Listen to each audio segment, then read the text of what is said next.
All right. Hi, everyone. It is Thursday, April 7th, 2022, and this is the Flux Dev Meeting.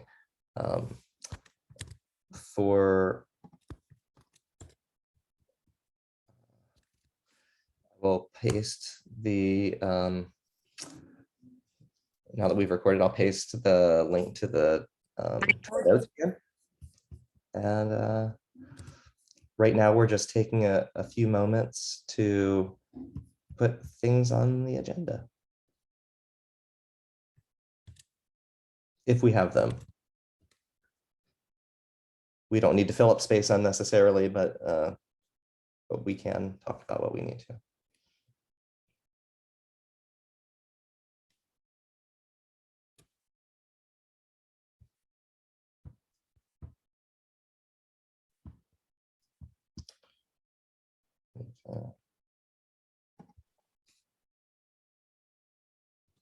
Hi, Scott. My name is Rashid.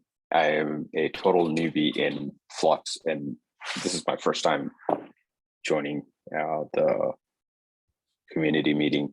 I have a quick question. If I have a question, should I put it on the agenda or should I just wait for the if you don't mind, agenda items? Yeah. Are you able to, or would you like one of us to write it on there for you? I'm looking at the Google Doc. I'll try to write it. If it doesn't allow me, then I can just share it in the Zoom chat. Okay. All right. Cool. Yeah, and we can help too. We'll keep it as easy as possible. There's going to be no blockers here for you to be able to ask questions. Awesome. Thank you. Although if it's your first time, you may not have right access to the document. So we'll work it out. Oh yeah, that's right. It says request edit access. Okay. Sounds good.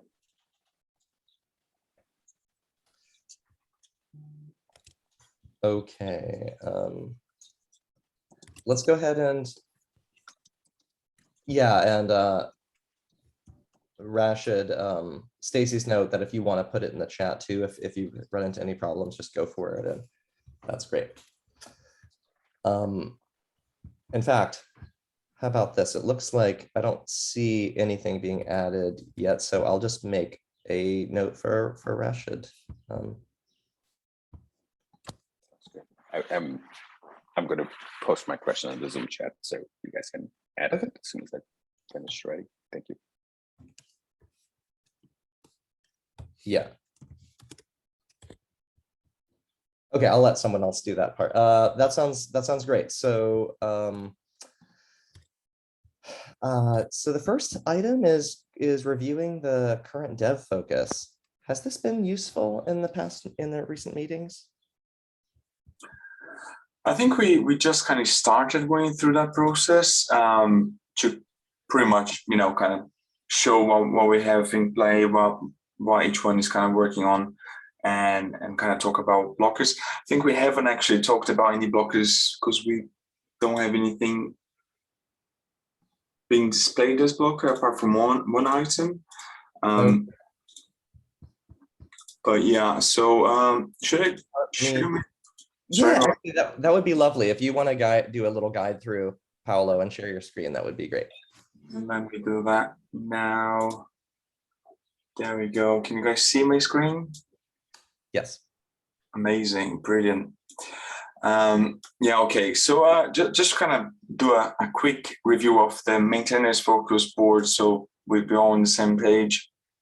Here we have just a quick breakdown per releases, and this is like a constant flow, right? So we will change this as necessary. So things might be switched around depending if we need to release a minor in between those. For example, if there is anything that we want to patch or actually release as soon as there is a new patch, we also have another version, another release, just to show that. So for example, this, we'll be able to always see what is coming next. I'll just undo that.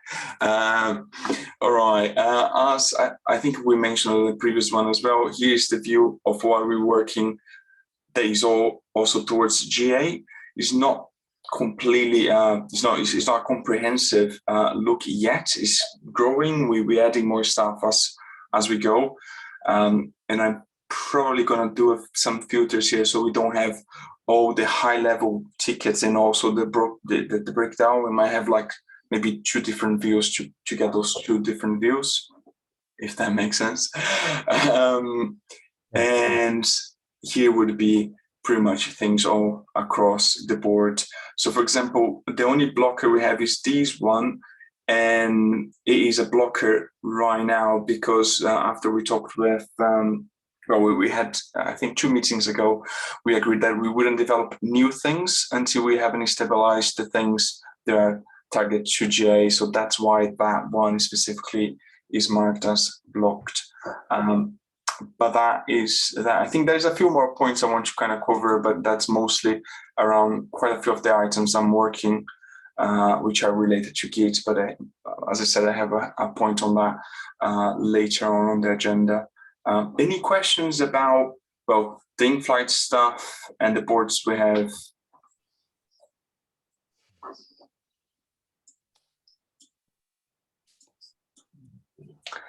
The only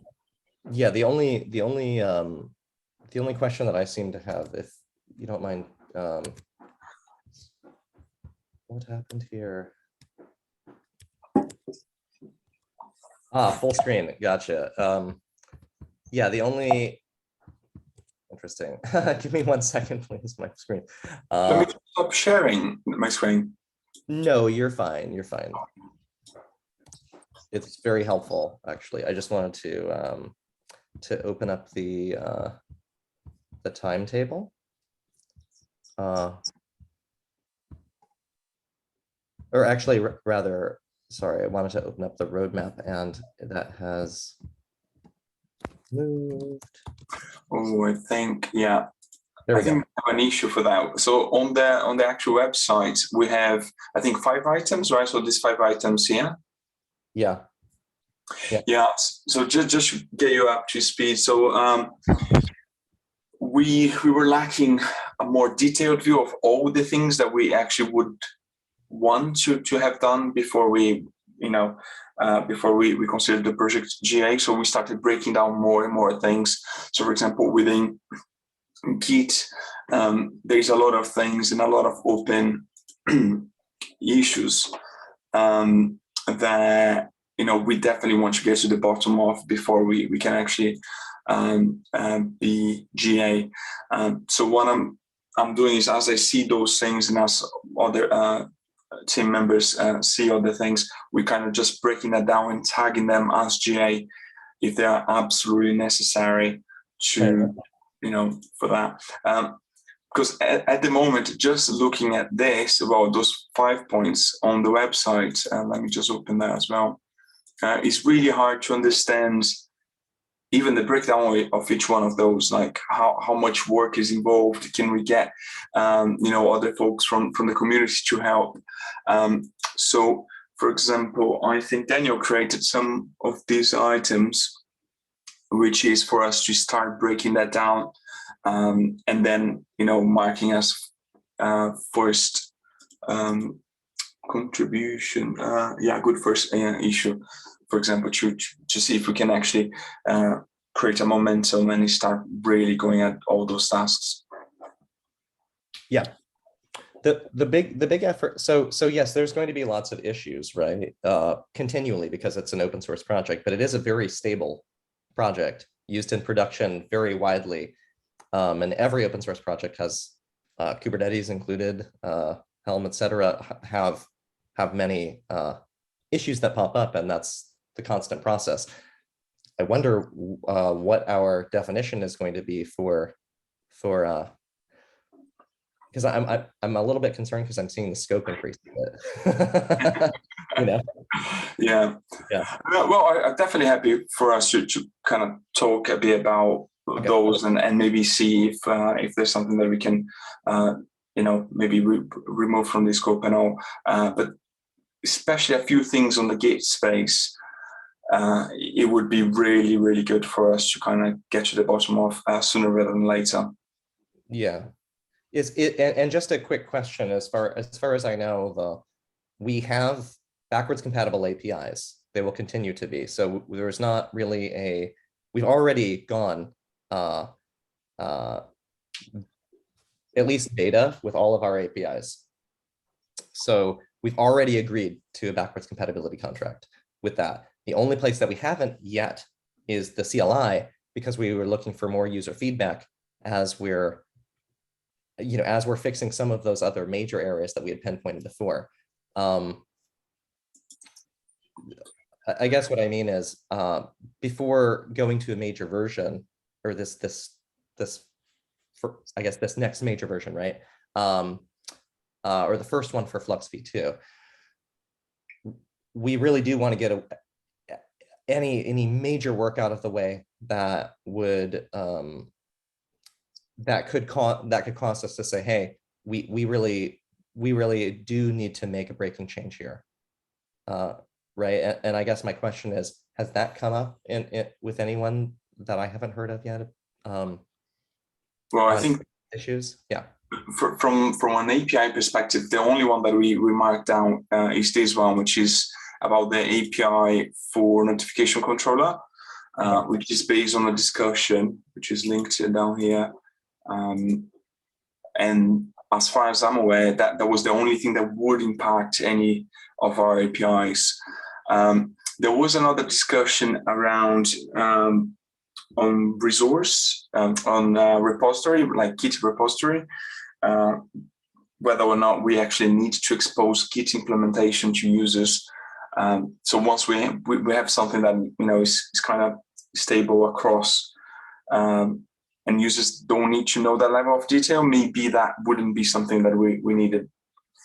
But again, changes like that we could make backwards compatible somehow.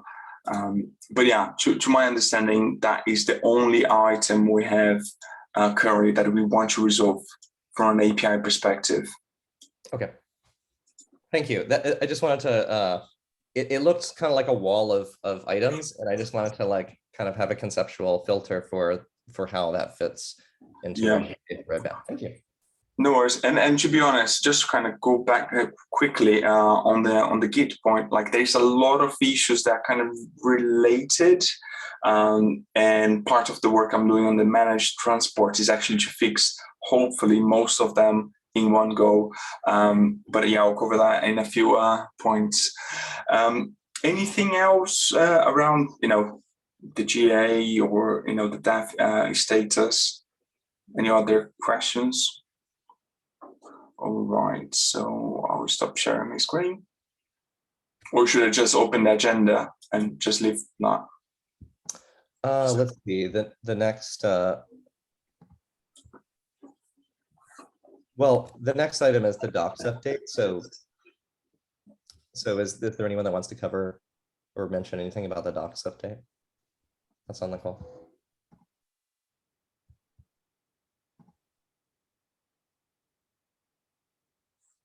I can make one note about it. Is that one of the things that some of us are working on are shorter demos for how to do various things with Flux. And by shorter, I mean like 5-10 minutes or less even, for really saying, hey, this is how you do this one thing. And the idea there is it can be used in various ways, but with the focus, what's on our agenda now is for the docs that we could then embed some of those in place for visual learners who are looking at our docs trying to understand how to do a thing. So that's something that is in process. I'm not exactly sure of the timeline, but some of them are coming out soon. So that's just a heads up about that. And when I say we, I know that at least Pinky, myself, I believe Kingdon, and I think that may be it right now, are people that are going to be working on stuff, on those things.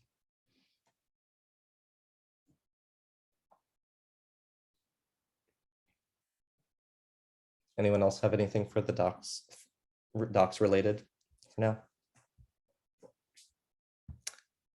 Okay, it sounds like no. So we're going to move back to you, Paolo, for the transport status update. Cool, thank you. Yeah, so Yeah, the idea is to pretty much on this managed transport is to resolve the majority of the issues we have here, especially around unable to clone and some intermittent issues. And what I'm also trying to do with that is make sure that we have a really stable implementation. So, for example, unfortunately, a lot of our upstream dependencies, they have issues with concurrent, SSH connections or Git operations against the same remote server. Because majority of times, like Git is used as a CLI and not as a scalable concurrent application. So I'm finding quite a few issues. Quite a few of them are resolved. But we also having issues with, well, Bitbucket, for example. I just realized this week that it doesn't allow any sort of concurrency at all for public accounts.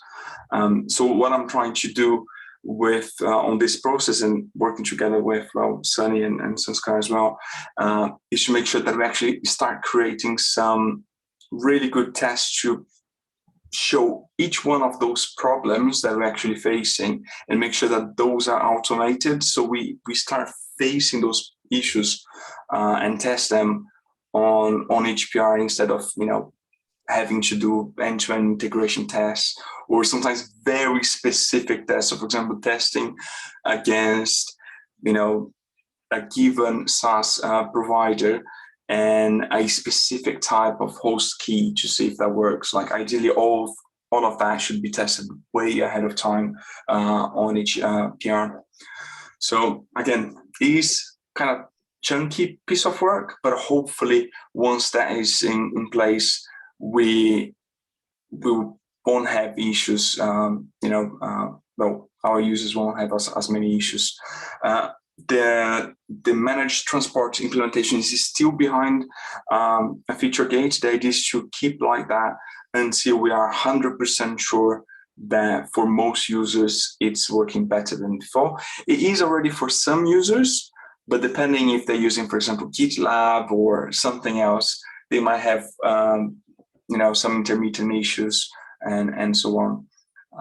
And the key thing again, sorry. Okay. And this relates to GA, just to be clear, and this relates to GA as well because of the feature flag specifically, right? Yes. So that's why we're keeping the option to have backwards incompatible CLI changes so that we can prioritize all new users, right? For having the right setup while, yeah. Okay, that makes sense. Yeah, but to be honest, so far the implementation or the changes that we're doing on this is not, it shouldn't break the API because ideally at a given point in time, it will just take over the current libgit 2 implementation. And once libgit 2 implements everything that we also have on GoGit, then we don't need 2 implementations, we can just have one.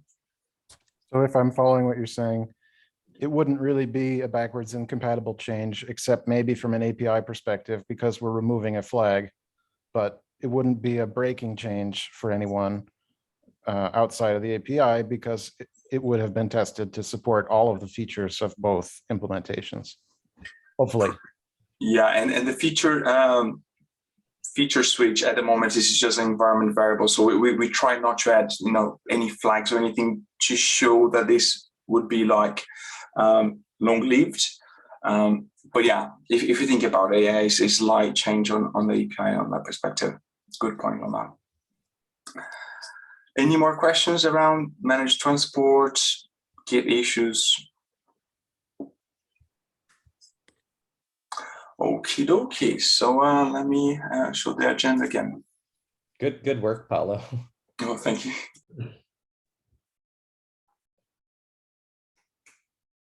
Great.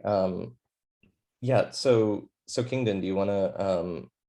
Sure. Yeah, I'll just give a little sales pitch for the presentation I'm going to be at this afternoon in about 3 hours for the AKS Netherlands meetup group. It's a GitOps with Flux on AKS. I'll be presenting with Jonathan from Microsoft. And We're going to go through a little bit about image automation and how to use Flux on AKS with some AKS specific extensions. If you're interested in using Flux on AKS, I recommend you check it out. Thanks, that's awesome. Okay, so Rashid, I would like to check it out. Rashid, Yeah. your topic is next. Yes. Okay. Great. Thank you for the opportunity, and thank you. This is my, like I said, first time joining the community meeting for Flux. I'm super stoked. I'm a big user of Flux.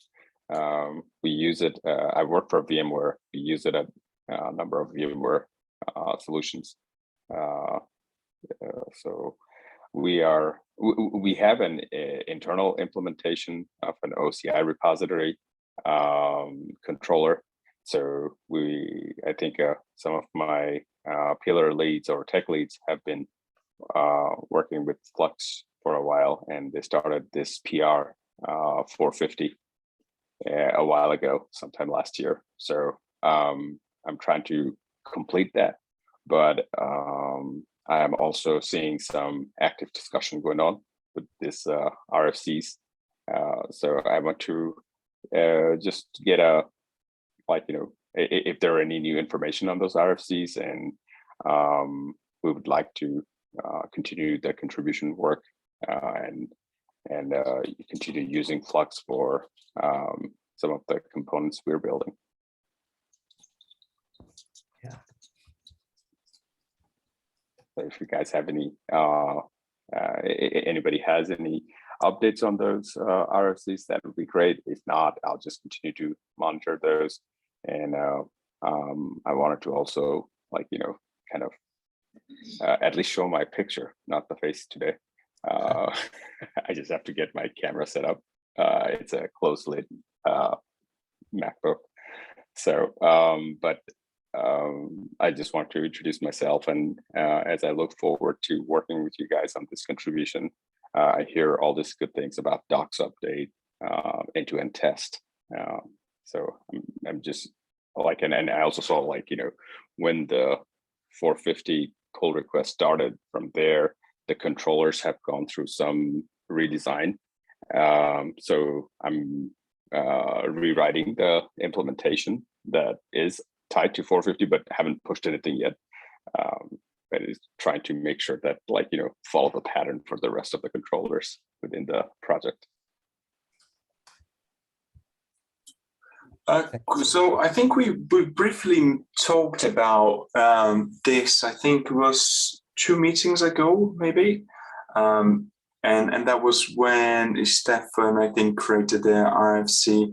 I think the original RFC had some points that folks were not completely in agreement with, in terms of, I think it was creating a third object or something like that. I don't remember the details now, to be honest.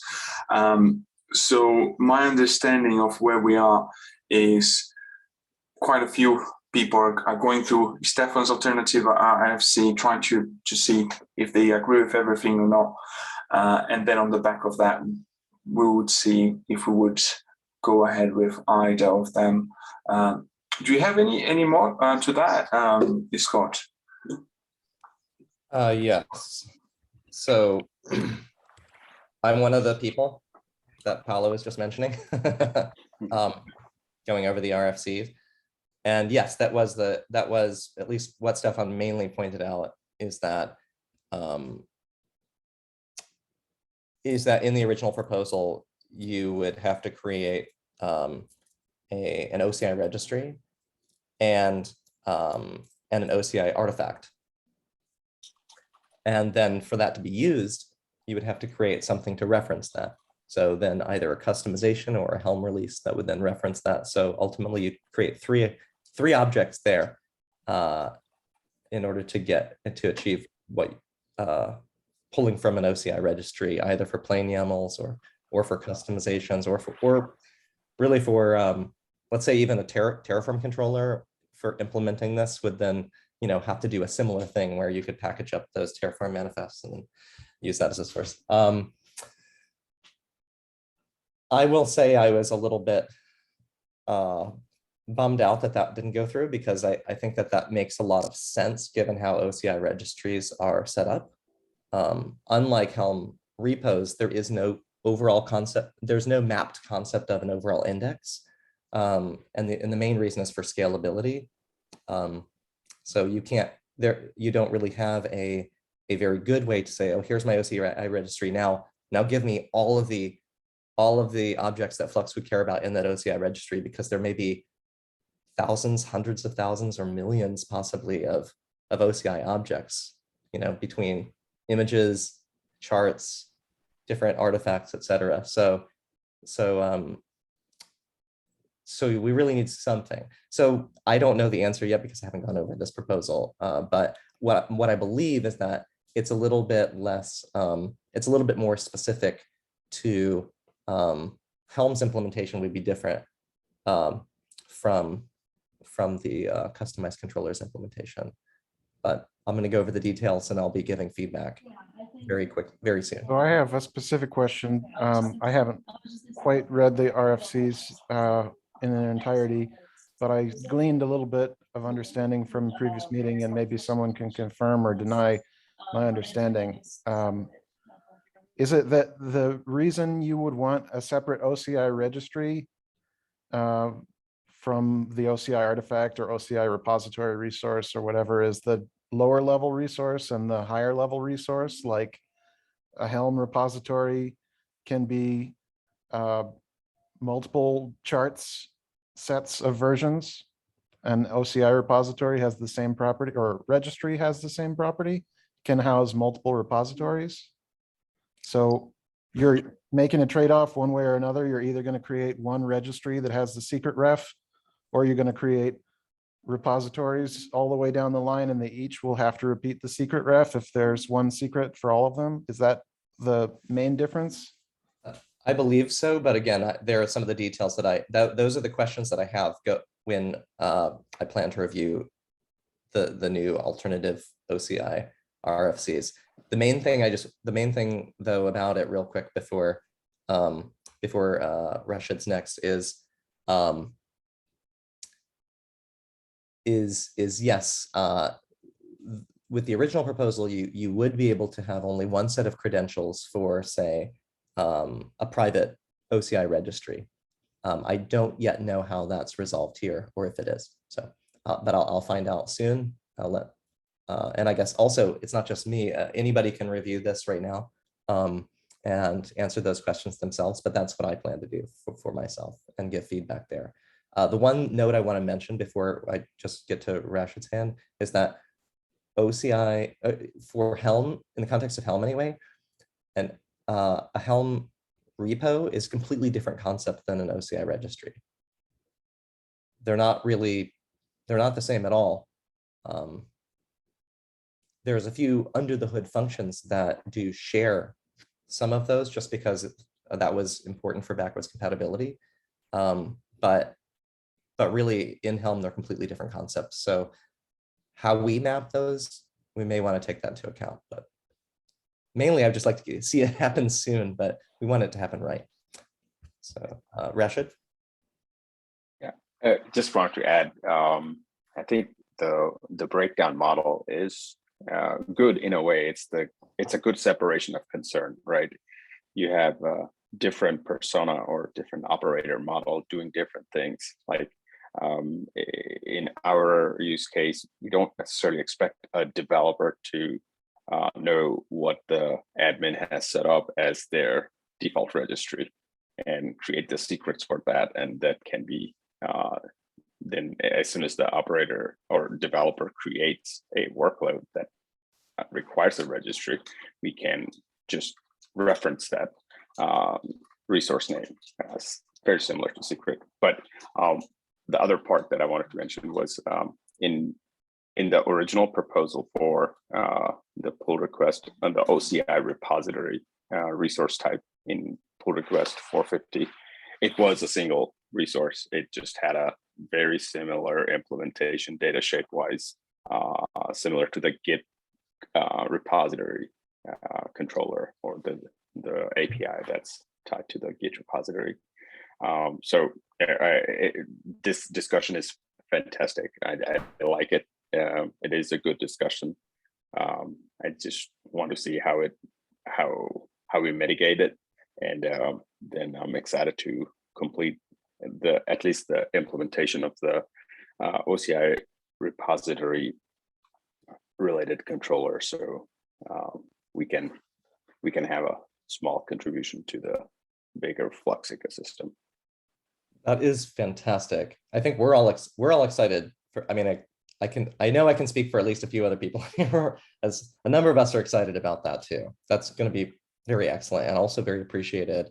Do you think that you would be?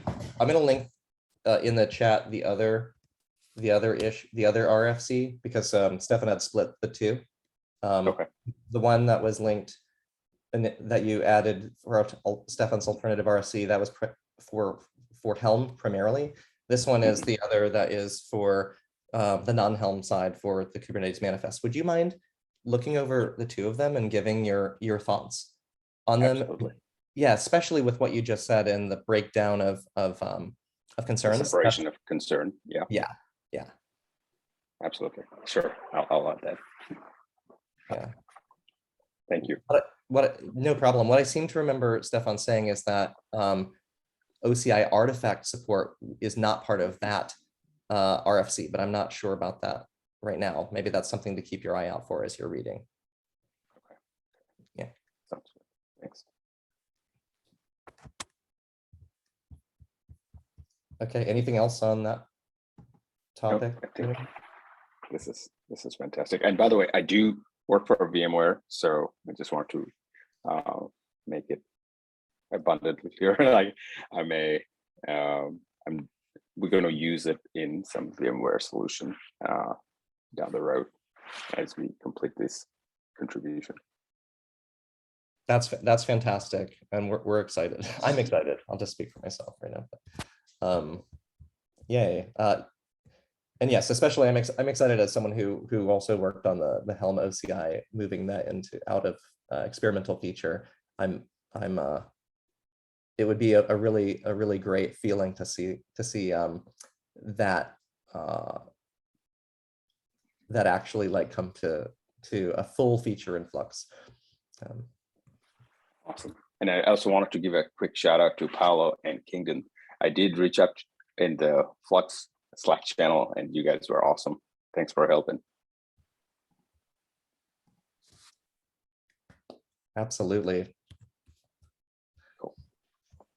Okay, so I think I can move my agenda item and just get right onto the upcoming events. Kingdon, I was really just going to see if we needed to mention anything about the bug scrub after next, but I'll reach out to you separately. But just for transparency, everyone, the idea was, would I want to lead the bug scrub after next because Kingdon's doing something else that day?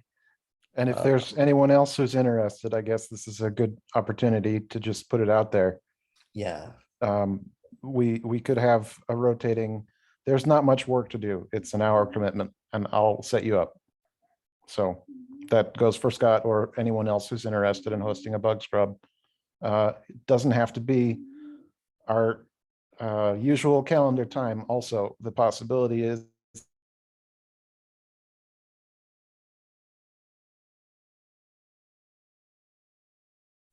I lost Kingdom. Oh, me too. I thought it was my connection. Okay. Yeah. So I just added a note to that event in the upcoming events section as well, because I think this leads into that. So yeah, I would say if anyone is interested, please let us know and we'll get you all the details. Thank you. Yeah, thank you, Kingdon and Stacy. That's amazing. Also, just because I mentioned that Kingdon reached out to me about whether I would like to do it, I would be very happy if someone else would like to do that. So please don't be shy at all. And it would be a really good opportunity. It's very low pressure. It's not up on a big stage, and it's a really good experience. So I encourage anyone to try it. Oops, I Kingdon, think- So we just had you drop out for a quick second there, so I just wanted to let you know that Yep. you seem like you're back now, but yeah, I noticed everyone froze on my screen at the same time. So thanks for picking up the slack. sure. Okay, cool. I think it's on. Oh, one thing is, how do you let us know? Slack is a great way. In the meantime. So, okay, Stacy, to you. Yeah, I just wanted to mention, our April calendar is pretty full now.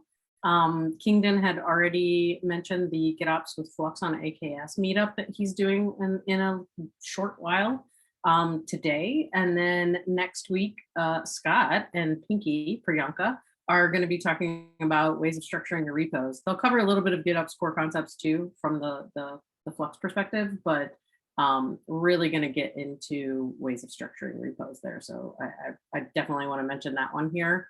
And then a couple bug scrubs coming up. I think, Scott, you're doing another Flux for home users DOK talk on the 20th. And then Jose is going to come on and talk about the Terraform controller, I believe, and reconciling Terraform resources the GitOps way. And then at the very end of the month, Kingdon will be talking about the new Flux extension for VS Code. So on the 28th. And yeah, that's all for me. You can click on any of these links to go to the meetup pages.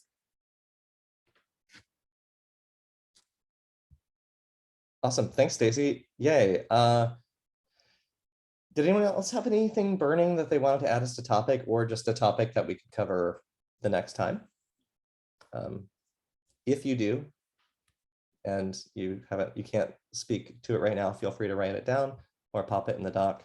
I think what I'm going to do, just as the host here, is I'm going to copy the agenda for the next time, just so people can put agenda items on ahead of time if they want to. One final question really that's from our outline is, do we have any action items that we've discussed and that just didn't get listed as an action item? I'm trying to remember myself. Maybe just review the RFCs, whoever has no interest, and then the time, yeah. Yeah. Exactly. Thank you.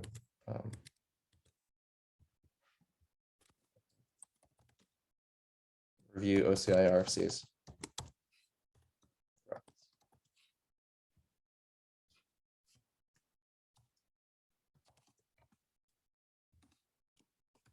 Okay, that's it then.